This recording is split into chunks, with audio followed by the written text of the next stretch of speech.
Assalamualaikum warahmatullahi wabarakatuh.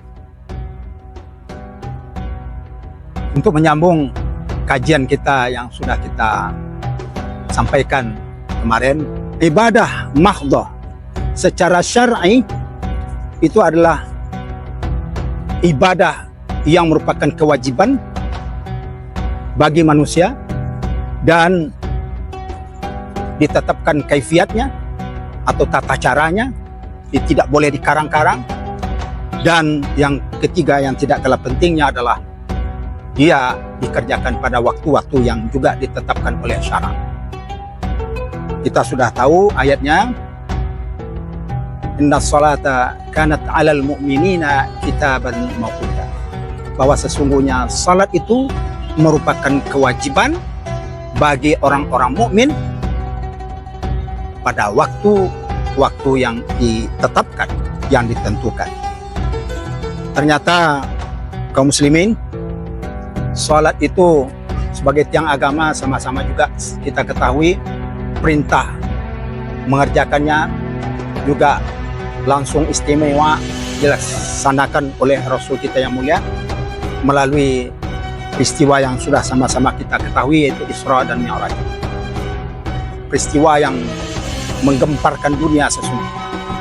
Peristiwa juga yang memberikan inspirasi kepada manusia bahwa Allah Subhanahu wa taala adalah penentu segala-galanya.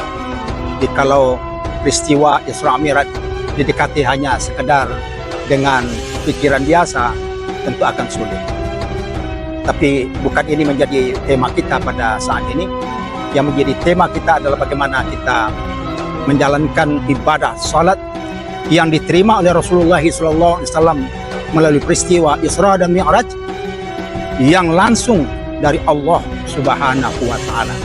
Ini satu lagi dalil bahwa salat itu benar-benar ibadah utama yang tidak boleh kita abaikan sama sekali. Kemudian ingin kami sampaikan bahwa salat yang kita laksanakan itu sesungguhnya adalah memberikan rangsangan yang luar biasa, tidak hanya pada gerakan-gerakan yang ditetapkan dalam syariat, tetapi yang paling utama lagi adalah pada bagaimana jiwa kita betul-betul dibimbing untuk dapat terarah langsung hanya kepada Allah Subhanahu wa taala. Kata taqarrub ilallah itu, mendekatkan diri kepada Allah itu hanya dapat dilakukan dengan salat yang disebut juga oleh Nabi Mi'rajul Mu'minin, bahwa salat itu adalah seperti mi'rajnya orang-orang yang beriman. Mi'raj kalau kita terjemahkan biasa artinya adalah naik dan naik.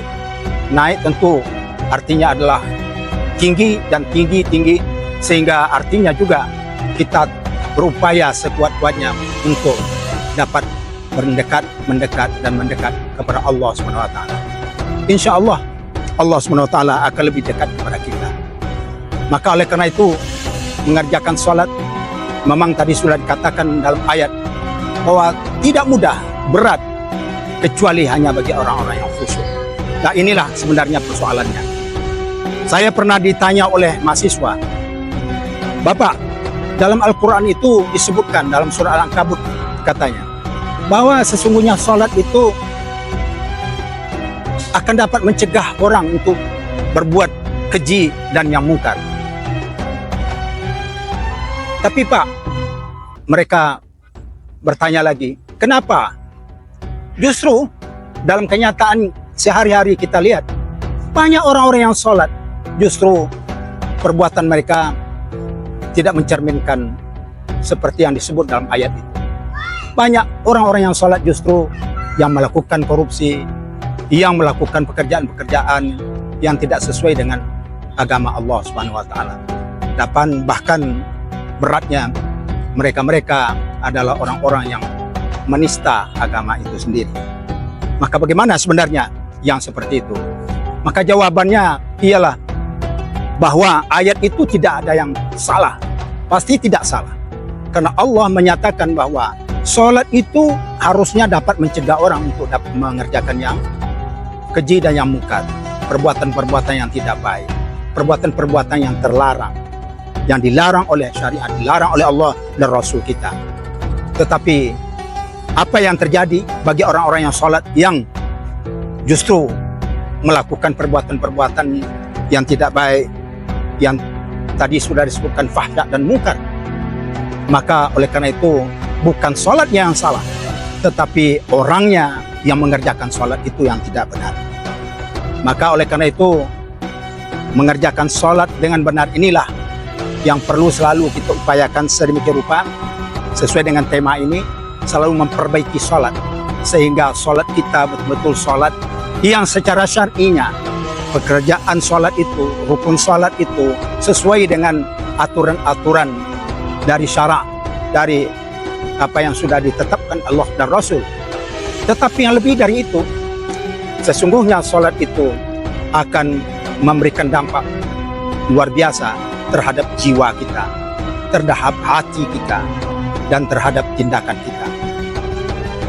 Maka oleh karena itu, sholat yang khusyuk itu harus kita upayakan sedemikian rupa, karena hanya dengan itu rasanya sholat itu bernas adanya. Karena tanpa itu saya yakin orang-orang yang sholat banyak yang terlena, diombang-ambingkan oleh baik oleh nafsunya sendiri, hawa nafsunya sendiri, oleh dirinya sendiri, tapi tidak jarang juga kita diombang-ambingkan oleh iblis, syaitan laknatullah. Banyak mungkin kejadian di antara kita, mulai saja kita takbir, maka iblis sudah bekerja untuk bagaimana sholat kita tidak khusyuk. Kita dibawa melayang-layang kemana-mana dan mengingat sesuatu yang tidak ada kaitannya dengan sholat. Maka oleh karena itu ini tentu menjadi pengalaman pribadi kita masing-masing. Maka marilah kita upayakan sedemikian rupa untuk menjadikan sholat kita menjadi sholat yang berarti bagi diri kita dengan kekhusyuan yang luar biasa, sehingga merasakan diri kita dekat dan dekat dengan Allah. Dan Allah di dalam surat Al-Ankabut itu juga mengatakan wala zikrullahi akbar. Ingat bahwa kalaupun kita tidak khusyuk dalam salat kita, itu tidak ada bahayanya bagi Allah. Bahayanya justru kepada diri kita. Allah senantiasa terus akan memberikan yang terbaik untuk manusia. Wala zikrullahi akbar. Allah ingat kepada manusia, kepada kita, itu jauh lebih besar dari ingat kita kepada Allah. Begitu hebatnya nikmat-nikmat Allah yang kita terima. Tetapi kenapa kita sendiri yang tidak dapat membalasnya dengan upaya sholat kita yang dapat mendekatkan diri kita kepada Allah Subhanahu wa Ta'ala? Inilah persoalan yang mungkin perlu kita jawab dalam diri kita masing-masing. Dan sebagai ujung dari tema yang kita bicarakan ini, kalau sholat kita itu sudah sedemikian rupa, ya sholat yang diterima oleh Allah, makbulah, yang diterima oleh Allah, maka insya Allah kehidupan kita akan mengikuti apa yang diinginkan oleh Allah Subhanahu wa Ta'ala. Allah akan memberikan model kehidupan kita yang terbaik, yang utama, yang insya Allah itu akan dapat kita raih.